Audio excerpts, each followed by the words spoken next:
ಕಳೆದ ಎಪಿಸೋಡ್ನಲ್ಲಿ ನಾರದರು ರಾಮನ ಕಥೆನ ವಾಲ್ಮೀಕಿಗಳಿಗೆ ಹೇಳೋದನ್ನು ನೋಡಿದ್ವಿ. 16 ಗುಣಗಳು ಯಾರಲ್ಲಿದ್ದಾವೆ ಅಂತ ಕೇಳಿದ ಮಹರ್ಷಿಗಳಿಗೆ ಗುಣಗಣ ಸಾಗರನ ದರ್ಶನವೇ ಆಗೋಯಿತು. ಮುಂದೇನಾಯಿತು ಅಂತ ಈಗ ನೋಡೋಣ. ರಾಮನ ಕತೆ ಕೇಳಿದ ಮೇಲೆ ವಾಲ್ಮೀಕಿ ಮನಸ್ಸಿನ ತುಂಬ ರಾಮಾಯಣದ ರಮಣೀಯತೆ ಮನೆ ಮಾಡಿತ್ತು. ಅದೇ ಗುಂಗಲಿದ್ರು ವಾಲ್ಮೀಕಿ. ನಾರದರು ಹೋದ ಸ್ವಲ್ಪ ಹೊತ್ತಿಗೆ ವಾಲ್ಮೀಕಿಗಳು ಅವರ ಶಿಷ್ಯ, ಅವನ ಹೆಸರು ಭಾರದ್ವಾಜ ಅಂತ, ಅವನ ಜೊತೆ ಗಂಗೆಯ ಉಪನದಿ ತಮಸಾ ನದಿ ತೀರಕ್ಕೆ ಬರ್ತಾರೆ. ಆ ನದಿ ಹೆಸರಿಗೂ ಒಂದು ಸ್ವಾರಸ್ಯ ಇದೆ. ತಮಸ್ಸು ಅಂದರೆ ಅಂಧಕಾರ, ಅಜ್ಞಾನ, ಆಲಸ್ಯ ಅಂತ. ಆದರೆ ವಾಲ್ಮೀಕಿಗಳ ಮನಸ್ಸಲ್ಲಿ ರಾಮ ಅನ್ನೋ ಬೆಳಕನ್ನು ನಾರದರು ಈಗ ತಾನೇ ಬಿತ್ತು ಹೋಗಿದ್ದಾರೆ. ಆ ತಮಸಾ ನದಿ ಹೆಂಗಿದೆ ಅಂದರೆ ಅಕರ್ಧಮಂ, ಗಲೀಜಾಗಿಲ್ಲ, ಕೊಳಕಾಗಿಲ್ಲ. ಇದನ್ನು ನಾವು ಎಷ್ಟೇ ಆ್ಯಂಗಲಿಂದ ಬೇಕಿದ್ರೂ ಯೋಚನೆ ಮಾಡ್ಬೋದು. ಆ ನದಿ ನೀರನ್ನು ನೋಡಿ ವಾಲ್ಮೀಕಿಗಳು ಭಾರದ್ವಾಜನಿಗೆ ಹೇಳ್ತಾರೆ, ರಮಣೀಯಂ ಪ್ರಸನ್ನಾಂಬು ಸನ್ಮನುಷ್ಯ ಮನೋಯಥ. ಈ ನೀರು ಒಳ್ಳೆಯ ಮನುಷ್ಯರ ಮನಸ್ಸಿನ ಹಾಗಿದೆ ಅಂತಾರೆ. ಅಂದರೆ ಒಳಗೊಂದು ಹೊರಗೊಂದು ಇಲ್ಲದೆ ಎಲ್ಲವನ್ನು ಸ್ಪಷ್ಟವಾಗಿ ತೆರೆದಿಡೋದು ಅಂತ. ಒಬ್ಬ ಮನುಷ್ಯನ ಮನಸ್ಸು ಶುದ್ಧವಾಗಿದ್ದರೆ ಅವನ ಬದುಕೇ ಪವಿತ್ರ ತೀರ್ಥ ಆಗುತ್ತೆ. ಇದನ್ನೆಲ್ಲ ಮಾತಾಡ್ತಿದ್ದಾಗಲೇ ಒಂದು ಘಟನೆ ಇಲ್ಲಿ ನಡೆಯುತ್ತೆ. ಆ ವಿಶಾಲ ಆಕಾಶದಲ್ಲಿ 2 ಕ್ರೌಂಚ ಪಕ್ಷಿಗಳು ಹಾರಾಡ್ತಿರ್ತವೆ. ಹೆಂಗೆ ಅಂದರೆ ಮಿಥುನಂ ಚರಂತಂ ಅನಪಾಯಿನಂ, ಎರಡನ್ನು ಬೇರೆ ಮಾಡೋಕ್ಕೆ ಸಾಧ್ಯವೇ ಇಲ್ವೇನೋ ಅನ್ನೋಷ್ಟು ಕ್ಲೋಸ್ ಆಗಿರ್ತವೆ. ಚಾರು ನಿಸ್ವನಂ, ಅವುಗಳ ಸದ್ದು ಸುಂದರವಾಗಿರುತ್ತೆ. ಅದನ್ನು ವಾಲ್ಮೀಕಿಗಳು ನೋಡ್ತಾ ಇದ್ದಾಗಲೇ ಒಬ್ಬ ಬೇಟೆಗಾರ ಬಾಣ ಬಿಡ್ತಾನೆ. ಆ ಬಾಣ ಬಂದು ಗಂಡು ಹಕ್ಕಿನ ಕೊಂದು ಬಿಡುತ್ತೆ. ಅದನ್ನು ನೋಡ್ತಾ ನೋಡ್ತಾ ಶಾಂತವಾಗಿದ್ದ ವಾಲ್ಮೀಕಿಗಳಿಗೆ ದಿಢೀರ್ ಸಂಕಟ, ಹಠಾತ್ ಆಘಾತ. ಆ ಗಂಡು ಪಕ್ಷಿ ನೆಲಕ್ಕೆ ಬೀಳ್ತಿದ್ದ ಹಾಗೆ ಆ ಹೆಣ್ಣು ಹಕ್ಕಿ ಭಾರ್ಯ ರುರಾವ ಕರುಣಾಂ ಗಿರಂ ರೋತ್ಸೋಕ್ ಶುರು ಮಾಡ್ತು. ಮಿಥುನ ಪಕ್ಷಿಗಳ ಸಂತೋಷ, ಬೇಟೆಗಾರನ ಕ್ರೌರ್ಯ, ಪ್ರೇಮಿಗಳ ಪ್ರಾಣ ಸಂಕಟ ಅಷ್ಟು ಒಂದೇ ಸಲ ನಡೆದೋಯ್ತು. ಇದು ಯಾವುದಕ್ಕೂ ಮೆಟಾಫರ್ ಅಲ್ಲ, ಯಾವುದೋ ಒಂದು ಬರೀ ರೂಪಕ ಅಲ್ಲ, ನಮ್ಮೆಲ್ಲರ ಬದುಕು. ಈ ಹಿಂದಿನ ಕ್ಷಣ ತನಕ ಇದ್ದ ಸೌಂದರ್ಯ, ಸಂತೋಷ ಒಂದೇ ಕ್ಷಣಕ್ಕೆ ಶೋಕಮಯವಾಗೋಗುತ್ತೆ. ಇಲ್ಲಿ ಈ ಶೋಕವೇ ಒಂದು ಮಹತ್ವದ ಶ್ಲೋಕಕ್ಕೆ ಕಾರಣವಾಯಿತು. ರಾಮಾಯಣ ಅನ್ನೋ ಮಹಾಕಾವ್ಯದ ಮೂಲ ಅನ್ನಿಸಿಕೊಂಡಿರೋ ಮಾನಿಷಾದ ಪ್ರತಿಷ್ಠಾಂ ತ್ವಮಾಗಮಃ ಶಾಶ್ವತೀ ಸಮಾಹ ಯತ್ ಕ್ರೌಂಚ ಮಿಥುನಾತ್ ಏಕಮವಧಿ ಕಾಮಮೋಹಿತಂ. ಇದು ವಾಲ್ಮೀಕಿಗಳ ಶೋಕ ಮುಡುಗಟ್ಟಿ ಕಾವ್ಯವಾಗಿ ಹೊಮ್ಮಿದ ರೀತಿ. ಅನುಷ್ಠುಪ್ ಛಂದಸ್ಸಿನಲ್ಲಿ ಮೂಡಿ ಬಂದ ಮೊಟ್ಟ ಮೊದಲ ಶ್ಲೋಕ, ವಾಲ್ಮೀಕಿಗಳನ್ನು ಆದಿಕವಿಯಾಗಿಸಿದ ಶ್ಲೋಕ, ರಾಮಾಯಣಕ್ಕೊಂದು ಆಯಾಮ ಕೊಟ್ಟ ಶ್ಲೋಕ. ಬರೀ ರಾಮಾಯಣಕ್ಕೇನು, ಇಡೀ ಪ್ರಪಂಚ ಸಾಹಿತ್ಯಕ್ಕೆ ಹೊಸ ಜನ್ಮ ಕೊಟ್ಟ ಶ್ಲೋಕ. ಆಡು ಭಾಷೆ ಅನ್ನೋದನ್ನು ಹಾಡಾಗಿ ಹೊಮ್ಮೋ ಹಾಗೆ ಮಾಡಿದ ಶ್ಲೋಕ. ಇದರ ಅರ್ಥ ಏನು ಗೊತ್ತಾ? ಮಿಥುನ ಸಂಭ್ರಮದಲ್ಲಿದ್ದ ಆ ಕ್ರೌಂಚ ಪಕ್ಷಿಗಳಲ್ಲಿ ಗಂಡು ಪಕ್ಷಿನ ಕೊಂದಿದೆಯಲ್ಲ, ನೀನು ಬಹಳ ವರ್ಷ ಬದುಕಬಾರದು ಅಂತ ತಮ್ಮೊಳಗಿದ್ದ ಆಕ್ರೋಶನ ಹೊರಹಾಕಿದರು ವಾಲ್ಮೀಕಿಗಳು. ಪಕ್ಷಿಗಳ ದುಃಖಕ್ಕೆ ಮುರುಗಿದ ಋಷಿ ಮನಸ್ಸು ಅದೆಷ್ಟು ಸೂಕ್ಷ್ಮವಾದದ್ದು ಅಂತ ಇಷ್ಟರಲ್ಲೇ ಗೊತ್ತಾಗುತ್ತೆ. ಇನ್ನೊಬ್ಬರ ನೋವನ್ನು ತನ್ನ ನೋವು ಅಂದ್ಕೊಡೋದು, ಇನ್ನೊಬ್ಬರಲ್ಲಿ ತನ್ನನ್ನು ನಾನು ಕಾಣೋದು ಆತ್ಮಪ್ರಜ್ಞೆ ಇರೋರಿಗೆ ಮಾತ್ರ ಸಾಧ್ಯ. ಆದರೆ ಇಲ್ಲಿ ವಾಲ್ಮೀಕಿಗಳು ಮರುಗ್ತಾ ಇರೋದು ಆ ಪಕ್ಷಿಗಳಿಗೋಸ್ಕರ. ಈ ಶ್ಲೋಕದ ಪ್ರಾಮುಖ್ಯತೆ ಇಷ್ಟಕ್ಕೆ ಮುಗಿಯಲ್ಲ. ಇದರಲ್ಲಿರೋ ಒಂದೊಂದು ಅಕ್ಷರಕ್ಕೂ ಒಂದೊಂದು ಮಹತ್ವ ಇದೆ. ಕೆಲವರು ಈ ಶ್ಲೋಕಕ್ಕೆ ಏನು ಅರ್ಥ ಕೊಡ್ತಾರೆ ಅಂದರೆ, ಲಕ್ಷ್ಮೀದೇವಿನ ಎದೆಯೊಳಗೆ ನೆಲೆಸಿಕೊಂಡಿರೋ ವಿಷ್ಣು, ನೀನು ಕೆಟ್ಟ ರಾಕ್ಷಸ ದಂಪತಿಗಳ ಪೈಕಿ ಕಾಮಮೋಹಿತನಾಗಿ ತಪ್ಪು ಮಾಡಿದನೊಬ್ಬನ್ನು ಸಂಹಾರ ಮಾಡಿದ್ದೀಯಾ, ಹಾಗಾಗಿ ನೀನು ಅಸಂಖ್ಯಾತ ವರ್ಷಗಳವರೆಗೆ ಕೀರ್ತಿ ಪಡೆದೆ ಅಂತ ಅರ್ಥ ಅಂತಾರೆ. ಇದನ್ನು ರಾಮಾಯಣದ ಮಂಗಳ ಶ್ಲೋಕ ಅಂತ ಕರೀತಾರೆ. ಇಡೀ ರಾಮಾಯಣ ಓದೋದು ಒಂದೇ, ಇದೊಂದು ಶ್ಲೋಕ ಓದೋದು ಒಂದೇ. ಪೂರ್ತಿ ರಾಮಾಯಣ ಓದಿದಷ್ಟು ಪುಣ್ಯ ಇದೊಂದು ಶ್ಲೋಕ ಓದಿದರೆ ಸಿಗುತ್ತೆ ಅಂತಾರೆ. ಆದರೆ ನಮಗೆ ಪುಣ್ಯ ಬಂದರೆ ಸಾಲದು, ಈ ಪುಣ್ಯ ಗ್ರಂಥ ಏನು ಹೇಳ್ತಾ ಇದೆ ಅನ್ನೋದೇ ಮುಖ್ಯ. ಅದೇ ಉದ್ದೇಶದಿಂದಲೇ ಈ ಸೀರೀಸ್ ಶುರು ಮಾಡಿರೋದಲ್ವ. ಹಾಗಂತ ಇದು ನನಗೆ ಚೆನ್ನಾಗಿ ಗೊತ್ತಿದೆ ಅಂತಲ್ಲ, ನಿಮ್ಮ ಜೊತೆ ಮಾತಾಡಬೇಕು ಅಂದರೆ ನಾನು ಒಂದಷ್ಟು ಓದ್ದಂಗಾಗುತ್ತೆ, ನಿಮ್ಮ ಜೊತೆ ಮಾತಾಡಿದ ಖುಷಿನೂ ಸಿಗುತ್ತೆ. ಅಂತೂ ರಾಮಾಯಣದ ಸಾರ ಏನು ಅದು ಈ ಶ್ಲೋಕದಲ್ಲಿ ಅಡಗಿದೆ. ನನ್ನ ಪ್ರಕಾರ ಅದು ವಿಯೋಗ. ದಶರಥನಿಗೆ ಮಕ್ಕಳ ವಿಯೋಗ, ರಾಮನಿಗೆ ಸೀತೆಯ ವಿಯೋಗ, ಸೀತೆಗೆ ರಾಮನ ವಿಯೋಗ, ಲಕ್ಷ್ಮಣ ಊರ್ಮಿಳೆಯರ ವಿಯೋಗ. ಅದನ್ನು ಈ ಶ್ಲೋಕ ಅದ್ಭುತವಾಗಿ ವರ್ಣಿಸುತ್ತೆ. ಅದೆಷ್ಟು ಚೆನ್ನಾಗಿತ್ತು ಅಂದರೆ ಅದನ್ನು ಕೇಳಿ ವಾಲ್ಮೀಕಿಗಳಿಗೆ ಆಶ್ಚರ್ಯ ಆಗೋಗುತ್ತೆ. ಕಿಮಿದಂ ವ್ಯಾಹೃತಮ್ಮಯ, ಎಂಥ ಮಾತು ಹೇಳಿಬಿಟ್ನಲ್ಲ ಅಂತ. ಆ ಕ್ಷಣವೇ ಮಹಾಮುನಿಯಾಗಿದ್ದ ವಾಲ್ಮೀಕಿ ಮಹಾಕವಿ ಆಗ್ತಾರೆ, ಆದಿಕವಿ ಆಗ್ತಾರೆ. ಕವಿತ್ವ ಅಂದರೆ ಅದು ಯೋಚನೆ ಮಾಡಿ ವಾರಗಟ್ಟಲೆ ಟೈಮ್ ತೊಗೊಂಡು ಹುಡುಕಾಡಿ ತಡಕಾಡಿ ಅಲ್ಲಿಂದ ಒಂದು ಲೈನು ಇಲ್ಲಿಂದ ಒಂದು ಇಮ್ಯಾಜಿನೇಷನ್ನು ಕದಿಯೋದಲ್ಲ. ಆ ಕ್ಷಣಕ್ಕೆ ಒಳಗಿಂದ ಹುಟ್ಟಿ ಬರಬೇಕು, ಅದು ಕಾವ್ಯ. ಹಾಗೆ ಬರೆಯೋದೇ ನಿಜವಾದ ಕವಿಯ ಲಕ್ಷಣ. ಈಗ ವಾಲ್ಮೀಕಿಗಳ ಕವನ ಹೇಗಿತ್ತು?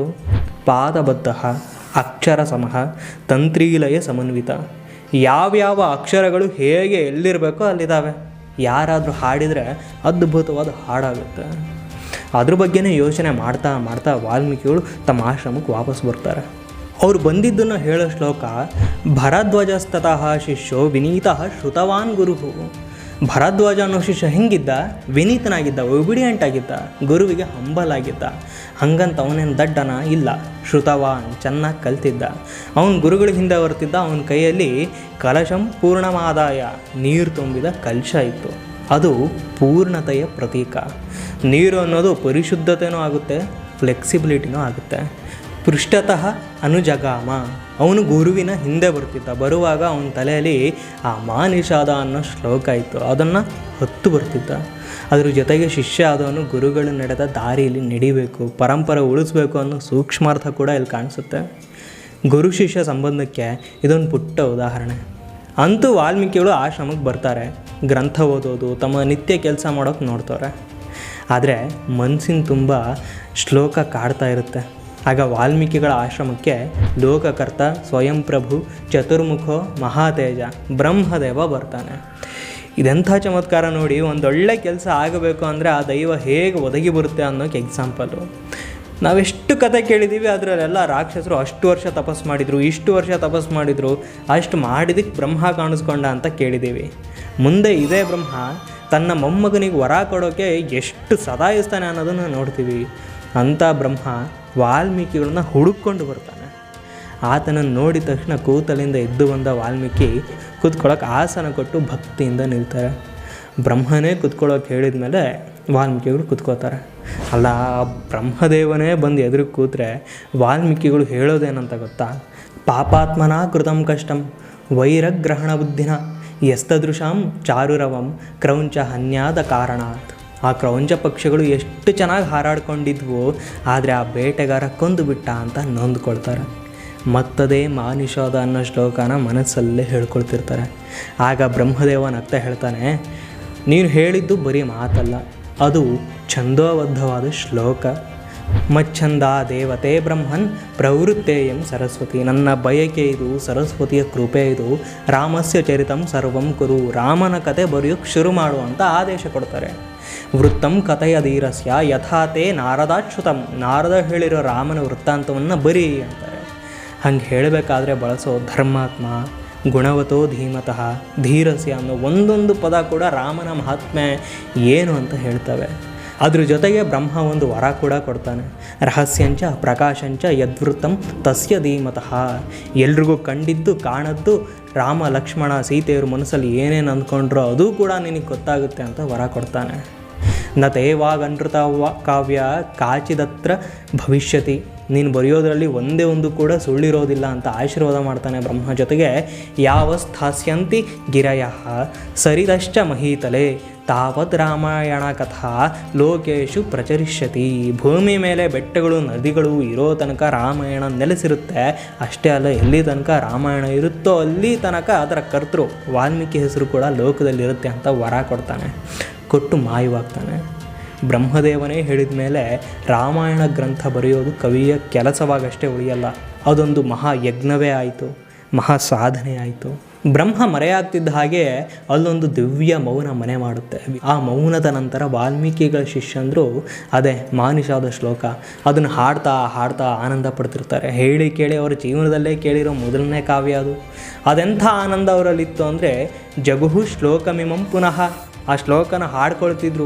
ಮುಹುರ್ಮುಹು ಪ್ರಿಯಮಾಣ, ಮತ್ತೆ ಮತ್ತೆ ಖುಷಿಯಿಂದ ಮಂತ್ರ ಥರ ಹೇಳ್ತಿದ್ರು. ಬಹುಶಃ ಜಗತ್ತಲ್ಲಿ ದಾಖಲಾಗಿರೋ ಮೊಟ್ಟ ಮೊದಲ ಕಾವ್ಯಾನುಭೂತಿ, ಕಾವ್ಯ ರಸಾನುಭವ ಇದೆ ಅನಿಸುತ್ತೆ. ಒಟ್ಟಾರೆ ವಾಲ್ಮೀಕಿ ಆಶ್ರಮ ತುಂಬ ವಿಸ್ಮಯ, ಆನಂದ, ಅದ್ಭುತವೇ ತುಂಬಿಕೊಳ್ತು. ಅಂಥ ಪದ್ಯ ಹೆಂಗಿತ್ತು ಅಂದರೆ ಸಮಾಕ್ಷರೈಶ್ಚತುರ್ಭಿ ಪಾದಹಿ ಅಂದರೆ 4 ಪಾದಗಳು, ಒಂದೊಂದು ಪಾದಕ್ಕೂ 8 ಅಕ್ಷರ, ಒಟ್ಟು 32 ಅಕ್ಷರಗಳು. ಇದೇ ಶೈಲಿಯಲ್ಲಿ ರಾಮಾಯಣ ಬರೀಬೇಕು ಅಂತ ವಾಲ್ಮೀಕಿಗಳು ಸಂಕಲ್ಪ ಮಾಡಿದರು, ಬರೆದ್ರು. ಅದು ಹೆಂಗಿತ್ತು ಅಂದರೆ ಸಮಮಧುರೋಪನತಾರ್ಥವಾಕ್ಯಬದ್ಧಂ. ಅಕ್ಷರಗಳು ಸಮವಾಗಿದ್ವು, ಮಧುರವಾಗಿದ್ವು, ಆಳವಾದ ಅರ್ಥ ಹೊಂದಿದ್ವು, ವಾಕ್ಯಬದ್ಧವಾಗಿದ್ವು. ರಘುವರ ಚರಿತಂ ಮುನಿ ಪ್ರಣೀತಂ ಅಂತ ವಾಲ್ಮೀಕಿಗಳು ಹೇಳಿದರು. ಒಂದು ಮಾತಿದೆ, ನಾನ್ ಋಷಿ ಕುರುತೆ ಕಾವ್ಯಂ. ಋಷಿ ಅಲ್ಲದವನು ಕವಿ ಆಗಲಾರ ಅಂತ. ಈಗ ಋಷಿಯೇ ಕವಿಯಾಗಿ ರಾಮಕಥೆ ಹೇಳ್ತೀನಿ ಅಂತಿದ್ದಾರೆ. ಆ ಕಥೆಯೇನು, ವಾಲ್ಮೀಕಿಗಳ ರಾಮ ಎಂಥವನು, ಅವನ ಮಹತ್ತೇನು ಅನ್ನೋದನ್ನು ಮುಂದೆ ನೋಡೋಣ. ಅಂತೂ ಮಹಾಕಾವ್ಯ ಹುಟ್ಕೊಳ್ತಿದೆ. ಅದು ಅಚಾನಕ್ಕಾಗಿ ಘಟಿಸಿದ ಸಂಗತಿ ಅಲ್ಲ. ಭಕ್ತಿ, ತಪಸ್ಸು, ದಿವ್ಯ ಭಾವದ ಒಟ್ಟಾರೆ ಫಲ. ಅದರ ಮಹತ್ವದ ಬಗ್ಗೆ ಮುಂದಿನ ವಿಡಿಯೋದಲ್ಲಿ ಮಾತಾಡೋಣ. ನಮಸ್ಕಾರ.